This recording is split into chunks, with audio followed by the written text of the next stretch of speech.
जय हिंद। नमस्कार दोस्तों, मैं संतोष कुमार आपके अपने YouTube चैनल विकास स्टडी बांका पर स्वागत करता हूं। हमने रेलवे के एग्जाम को देखते हुए टेक्नीशियन ग्रेड 3 का प्रैक्टिस सेट चालू किया है, जो कि रुक्मणी प्रकाशन का है और यह है वॉल्यूम 1, जो कि एग्जाम के दृष्टिकोण से काफ़ी महत्वपूर्ण है।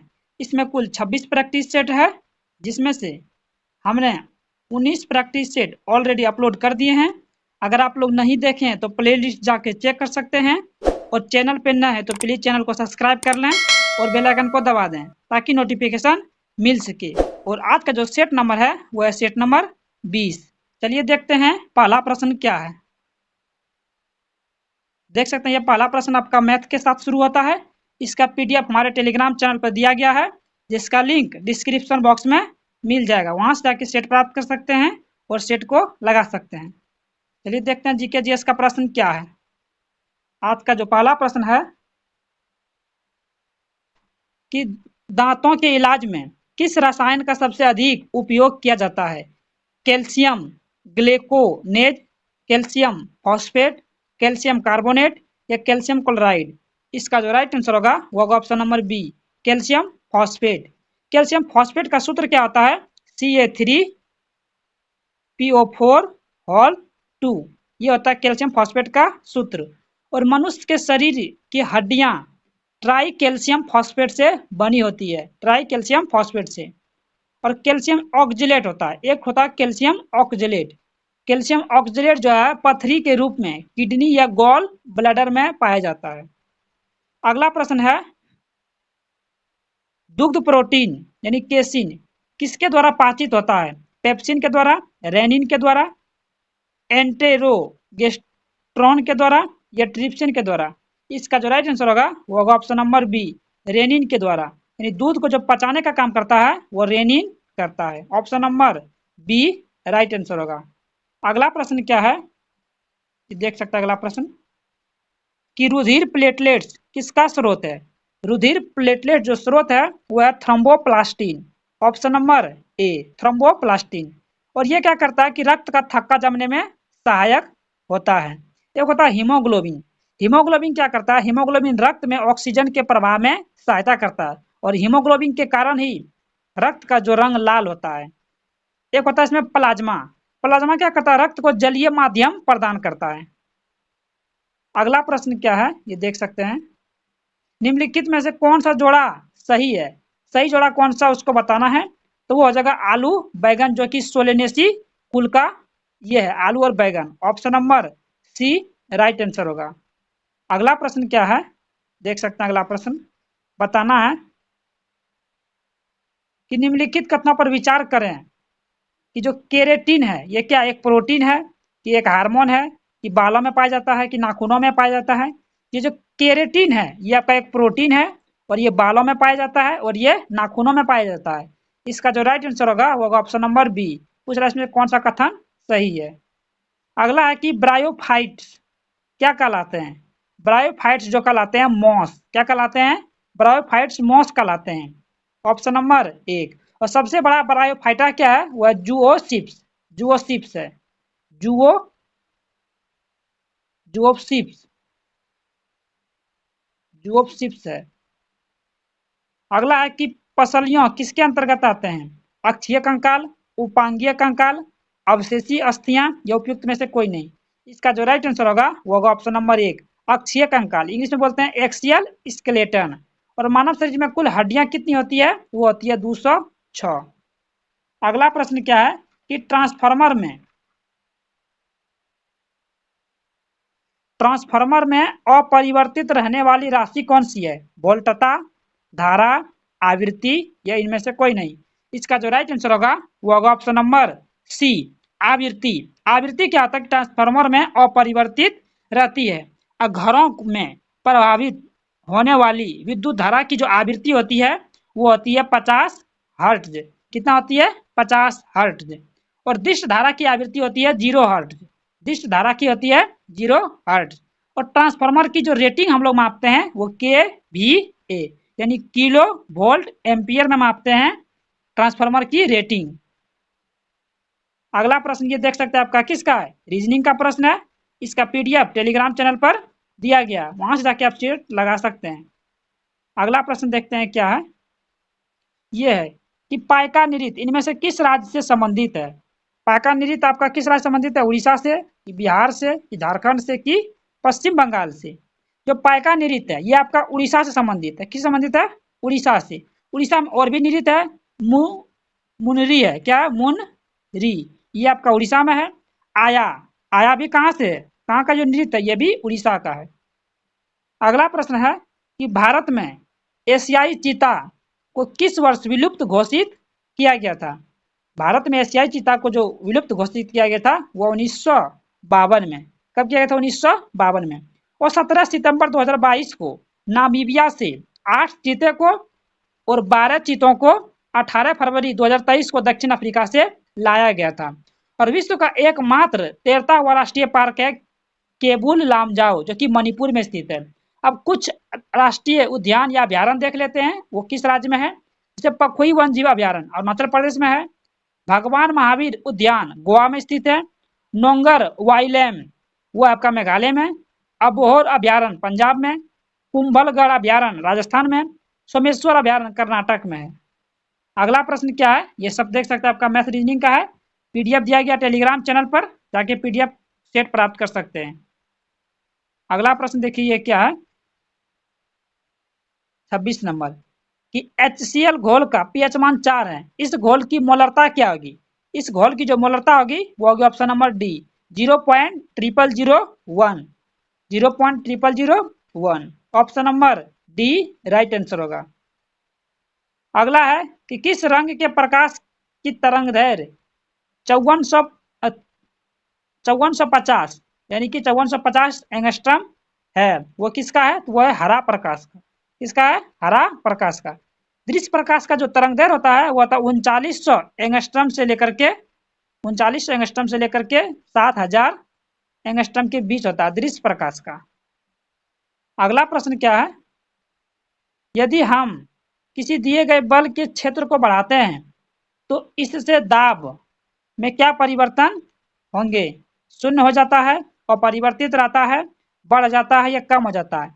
जब हम किसी दिए गए बल क्षेत्र को बढ़ाते हैं तो दाब क्या हो जाता है, कम हो जाता है। क्योंकि दाब बराबर क्या होता है, दाब बराबर होता है बल बटे क्षेत्रफल। बल बटे क्या होता है, क्षेत्रफल। जैसे क्षेत्रफल बढ़ाएंगे तो दाब ऑटोमेटिक कम होगा, और जैसे क्षेत्रफल घटाएंगे तो दाब बढ़ेगा। अगला प्रश्न है कि पी की ऑक्सीकरण अवस्थाएं H4P2O5, H4P2O6, H4P2O7 में क्रमशः क्या है। पी की ऑक्सीकरण संख्या बताना है। पी का मान दिया गया है तो इसमें से निकालना ऑक्सीकरण संख्या। ऑक्सीकरण संख्या क्या आती है कि ऑक्सीकरण संख्या किसी यौगिक या मूलक में उपस्थित आवेश की संख्या को, जैसे यहाँ हाइड्रोजन, हाइड्रोजन में आवेश कितना आता है, एक। हाइड्रोजन में होता है एक, और ऑक्सीजन में होता है आपका -2। मान रख रहे हैं, इसे बोल रहा है पी का, एक तो बता देता है, इसी तरह सबका निकाल लीजिएगा। जैसे इसमें पी का निकालना है तो पी कितना है, 2 है तो 2x मान लेंगे, प्लस हाइड्रोजन का 1 होता है तो 1 गुना 4 करेंगे 4, ऑक्सीजन का होता है 2 तो 5 दूनी 2, 5 गुना 10, सॉरी 5 गुना 2 करेंगे तो कितना होगा 10, और ये माइनस में होगा क्योंकि इसका -2 होता है। बराबर कर देंगे 0, क्या करें बराबर 0। अब यहाँ से 2x बराबर क्या हो जाएगा, माइनस उधर जाएगा तो 6 प्लस में हो जाएगा। यहाँ से x का मान जो निकलेगा वो आपका +3। किस ऑप्शन में दिया गया है, तो 2 ऑप्शन में दिया गया है। यहाँ से जो निकालेंगे तो वो निकलेगा +4, यहाँ से निकालेंगे तो +3, यहाँ से +4 और यहाँ से +5, जो कि ऑप्शन नंबर ए में दिया गया है। अगला है प्रश्न क्या, किसी वस्तु का मनुष्य की आंख के रेटिना पर प्रतिबिंब कैसा बनता है। तो मनुष्य की आंख की रेटिना पर जो प्रतिबिंब बनता है वास्तविक, उल्टा और वस्तु से छोटा। इसमें दिया सिर्फ वास्तविक और उल्टा, जो कि ऑप्शन नंबर डी में। अगला प्रश्न क्या है कि अभिक्रिया Fe3+ इलेक्ट्रॉन Fe2+ के लिए निम्नलिखित में से क्या सही नहीं है, यानी क्या सही नहीं है, यानी गलत कौन सा है। तो इसमें गलत है ऑप्शन नंबर डी, Fe3+ और Fe2 दोनों अम्लीय मूलक कहे जाते हैं, यही गलत है। बाकी बात 1 और 2 और 3 क्या है, सही है। अगला है कि सल्फा हेक्साफ्लोराइड अणु का आकार कैसा होता है। सल्फा हेक्साफ्लोराइड का जो आकार होता है वो होता है अष्टफलकीय। कैसा आकार होता है, अष्टफलकीय। अब सल्फर हेक्साक्लोराइड को सल्फर हेक्साफ्लोराइड भी कहा जाता है, जिसका सूत्र क्या होता है SF6। क्या था, SF6। अगला प्रश्न क्या है कि इका एल्युमिनियम को आधुनिक आवर्त सारणी में डैश धातु के नाम से जाना जाता है। इका एल्युमिनियम को, इका एल्युमिनियम को हम लोग गैलियम के नाम से जानते हैं, जो कि ऑप्शन नंबर सी में दिया गया है। और मेंडलीव के समय में कुल कितने तत्व ज्ञात किए गए थे, तो वह 63 तत्व। अगला प्रश्न क्या है, सब देख सकते हैं, आपका रीजनिंग का प्रश्न है। PDF दिया गया कहाँ, टेलीग्राम चैनल पर, वहां से जाके सेट प्राप्त कर सकते हैं और सेट को लगा सकते हैं। अगला प्रश्न है कि फरवरी 2024 तक कितने भारतीय स्थलों को यूनेस्को विश्व धरोहर की सूची में शामिल किया गया है, तो वो किया गया है 42। कितना किया गया है, तो 42। अब देखिए सितंबर 2023 में विश्व धरोहर सूची में पश्चिम बंगाल के शांति निकेतन को 41वां दिया गया है। 41वां दिया गया शांति निकेतन को, शांति निकेतन को दिया गया, जो कि पश्चिम बंगाल का है। और दिसंबर 2023 में गुजरात के गरबा नृत्य को, गुजरात के गरबा नृत्य को 41वां क्या था आपका, शांति निकेतन ना, 41वां शांति निकेतन था। और जो 42वां था ये था होयसल, क्या था, होयसल, होयसल मंदिर समूह को 42वां धरोहर स्थल के रूप में शामिल किया गया था। और दिसंबर 2023 में गुजरात के गरबा नृत्य को यूनेस्को की अमृत श्रेणी में शामिल किया गया है। और सबसे ज्यादा विश्व धरोहर स्थल जो है किस देश का है, तो वह है इटली का। किसका है, इटली का है। और वह कितना है, तो वह है 59। इटली में कितना है, 59। अगला है कि 1001 दिवसीय मैच खेलने वाला विश्व का पहला देश कौन बना है, तो वह अपना भारत देश बन गया है। 1001 दिवसीय मैच खेलने वाला विश्व का पहला देश बन गया है भारत। कौन बन गया है, भारत। और भारत ने 1000वां एक दिवसीय मैच गुजरात के अहमदाबाद में वेस्ट इंडीज के खिलाफ 6 फरवरी 2022 को खेले थे। और इसमें सबसे ज्यादा छक्का लगाने वाला था रोहित शर्मा। और एक दिवसीय मैच में सर्वाधिक शतक बनाने वाला सचिन तेंदुलकर था, उसका रिकॉर्ड विराट कोहली ने तोड़ दिया। और अभी हाल ही में फरवरी 2024 में विराट कोहली का रिकॉर्ड बाबर आजम ने तोड़ दिया है। अगला प्रश्न क्या है, देख सकते हैं अगला प्रश्न, ये आपका है मैथ रीजनिंग का प्रश्न। इसका PDF दिया गया टेलीग्राम चैनल पर। अगला कि एस्पिरिन की खोज किसने की थी, एस्पिरिन की जो खोज की थी वो की थी डेसर ने। किसने की थी, डेसर ने। एस्पिरिन एक दवा है जिसका उपयोग दर्द, सूजन या बुखार के इलाज के लिए किया जाता है। अगला है कि चुंबकीय क्षेत्र में गतिमान आवेशित कण पर लगने वाला चुंबकीय बल का सूत्र क्या होता है, वो होता है F बराबर QV sine theta, QV sine theta. अगला है कि समान वोल्टता के 200 वाट और 100 वाट वाले बल्बों के प्रतिरोध क्रमशः R1 एवं R2 है, तब क्या बताना है कि इसका रिलेशन इसमें से क्या होगा। आप जानते हैं कि P बराबर क्या होता है, V स्क्वायर बटे में R। V यहाँ वोल्ट है और R क्या, प्रतिरोध, और P शक्ति है। क्या बोल रहा है, वोल्टता समान, यानी ये समान है, तो यहाँ से क्या रिलेशन क्या बना, P समानुपाती 1/R। यहाँ से जो P1/P2 जो निकलेगा वह निकलेगा R2/R1। P1 का मान कितना दिया है, 200, अब बटे P2 का मान दिया है 100, बराबर निकलेगा यहाँ से R2/R1। इसको जब हल करेंगे तो वहां से जो मान निकलेगा वो R2 बराबर निकल जाएगा 2R1, जो कि ऑप्शन नंबर बी में दिया गया है। अगला है कि निम्नलिखित में से कौन सा कथन सत्य है, सत्य कथन को बताना कि इनमें से कौन सा कथन सत्य है। ये आपका कि पदार्थ का प्रतिरोध इसकी लंबाई के अनुक्रमानुपाती होता है, ऑप्शन नंबर सी। पदार्थ का जो प्रतिरोध होता है इसकी लंबाई के अनुक्रमानुपाती होता है। जैसे देखिए R समानुपाती L/A होता है, R समानुपाती L/A। किसी चालक का प्रतिरोध दो चीजों पर निर्भर करता है, चालक की लंबाई के समानुपाती होता है और चालक तार के अनुप्रस्थ काट के क्षेत्रफल पर निर्भर करता है, दो चीजों पर निर्भर करता है। अगला प्रश्न क्या है कि 12 वोल्ट की एक बैटरी जो है R प्रतिरोध वाले एक प्रतिरोध के टर्मिनलों के बीच संयोजित है। यदि परिपथ से 2.4 मीटर एम्पियर की धारा प्रवाहित होती है तो R का मान डैश होगा। अब यहाँ से देखिए कैसे निकालेंगे, आप लोग जान रहे हैं कि V बराबर क्या होता है, I R, ओम के नियम से। हमको निकालना क्या है, यहाँ से हमको आर का मान निकालना, आर बराबर हो जाएगा V बाय आई।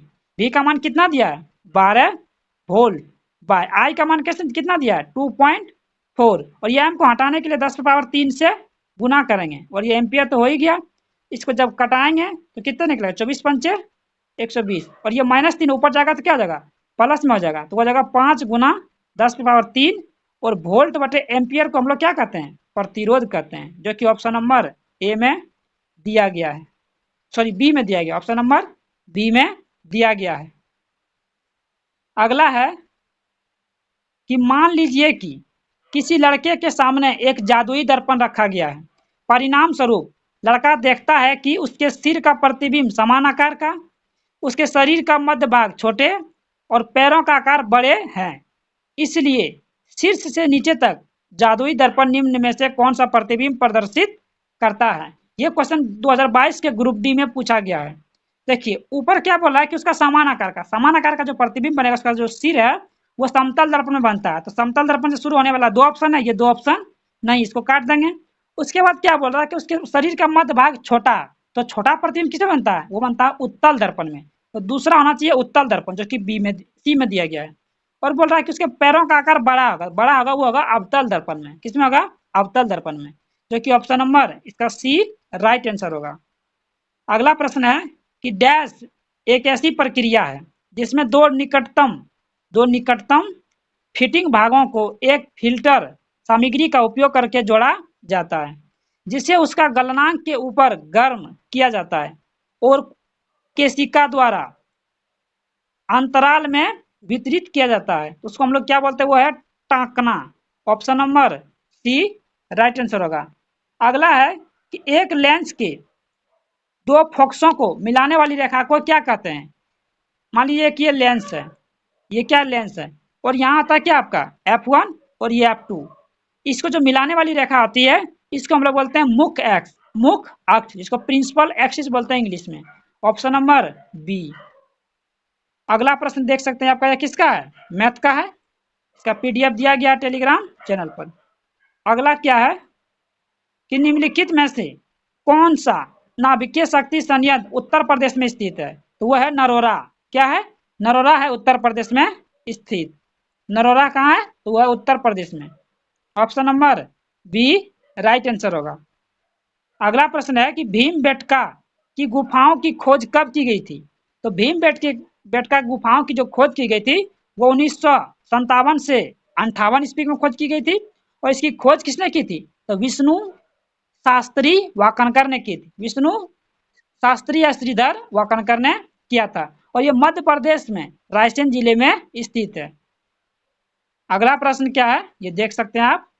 अगला प्रश्न देखते हैं कि चंद्रमा पर आवाज क्यों नहीं सुनी जाती है, ये सुनी जा सकती है, क्यों नहीं सुनी जा सकती है चंद्रमा पर आवाज, क्योंकि चंद्रमा पर कोई वायुमंडल नहीं है और ध्वनि बिना माध्यम की यात्रा नहीं कर सकती है, option number B right answer होगा। ध्वनि का संचरण किसी पदार्थ के कणों के दोलन के द्वारा होता है, और ध्वनि ठोस द्रव और प्लाज्मा माध्यम में अनुदैर्घ्य तरंग के रूप में गमन करता है।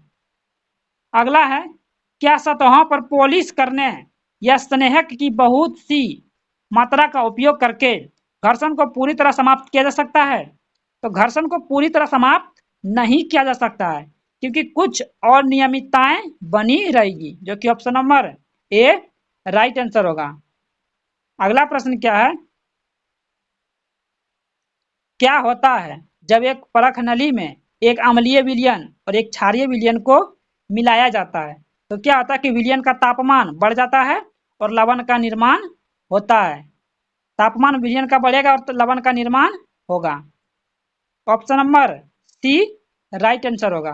अब देखिए अम्ल के विलयन और क्षार के विलयन के बीच होने वाली जो अभिक्रिया होती है उसको उदासीनीकरण अभिक्रिया कहते हैं।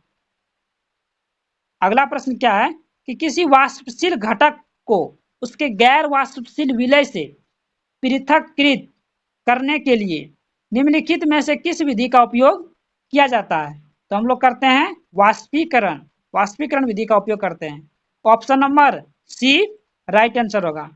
अगला प्रश्न है कि बालों का रंग निम्न में से किसके कारण होता है? बालों का रंग जो काला होता है वो होता है मेलानिन के कारण।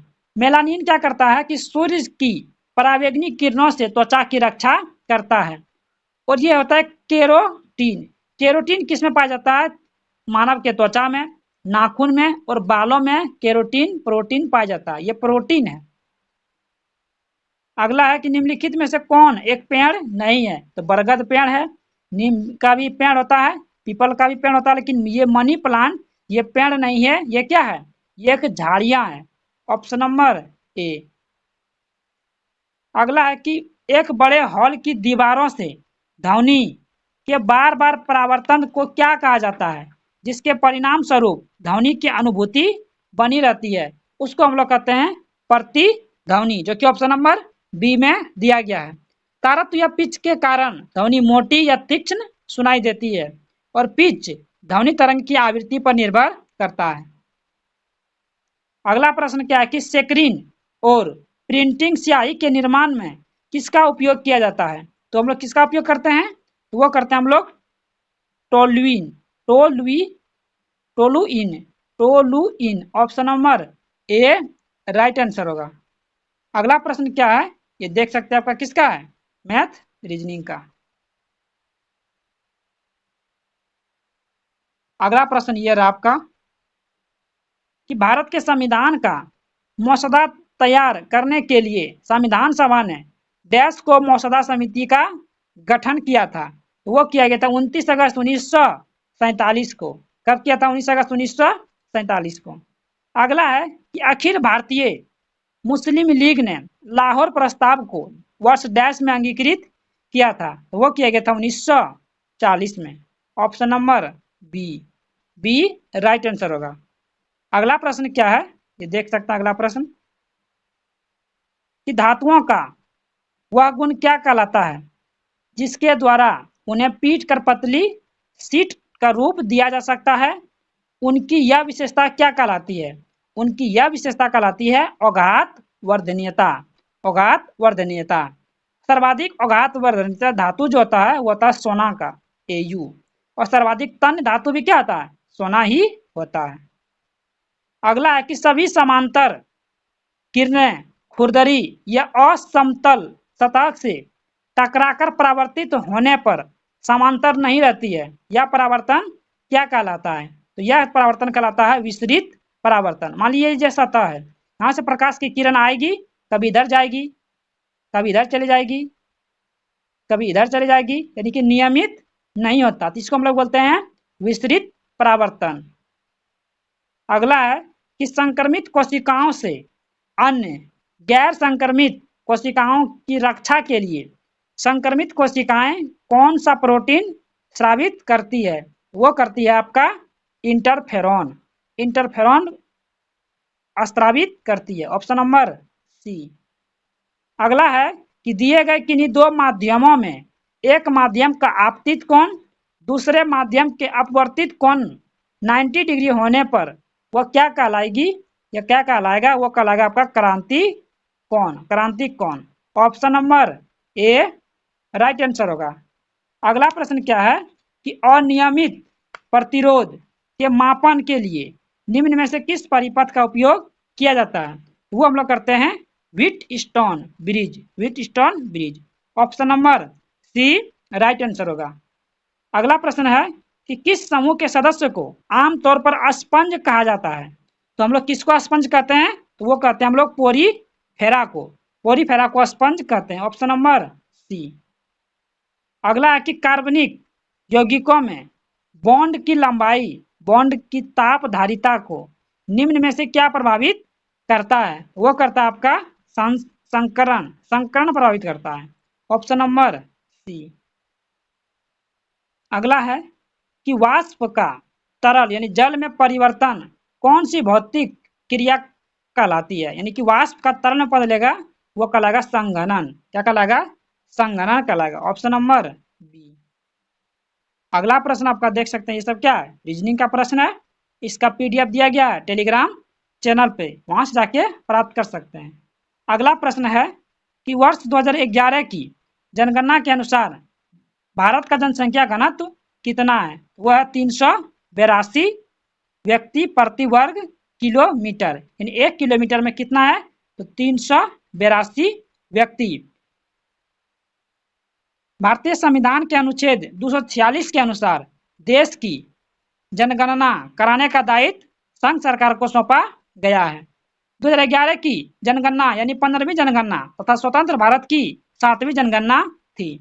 भारत में जनगणना सर्वप्रथम 1872 ईस्वी में लॉर्ड मेयो के कार्यकाल में हुई थी और भारत में नियमित जनगणना की शुरुआत 1881 ईस्वी में लॉर्ड रिपन के कार्यकाल में हुई थी। और 2011 की जनगणना के अनुसार सर्वाधिक जनसंख्या घनत्व बिहार का है, कितना है, वह 1106, और सबसे कम किसका, अरुणाचल प्रदेश का, जो कि 17 है। अगला है प्रश्न क्या, एजरा कप इनमें से किस खेल से संबंधित है, तो एजरा कप का जो संबंध है वह है पोलो से। किस खेल से संबंधित है, पोलो से। और पोलो में कितने खिलाड़ी होते हैं, तो 4 खिलाड़ी होते हैं। और सबसे अधिक जो खिलाड़ी होती है वो होती है रग्बी फुटबॉल में, 15 खिलाड़ी होते हैं। तो ये था आपका टेक्नीशियन का प्रैक्टिस सेट। अगर ये वीडियो आपको अच्छा लगे तो अपने दोस्तों के साथ शेयर करें और हमें सपोर्ट करें ताकि इसी तरह का वीडियो लाते रहें। इसमें देखिए फुल डिटेल सॉल्यूशन के साथ PDF टेलीग्राम चैनल पर दिया जाता है, वहां से आप सेट प्राप्त कर सकते हैं और अपनी तैयारी को बेहतर कर सकते हैं। तो मिलते हैं एक नई वीडियो में, तब तक के लिए जय हिंद।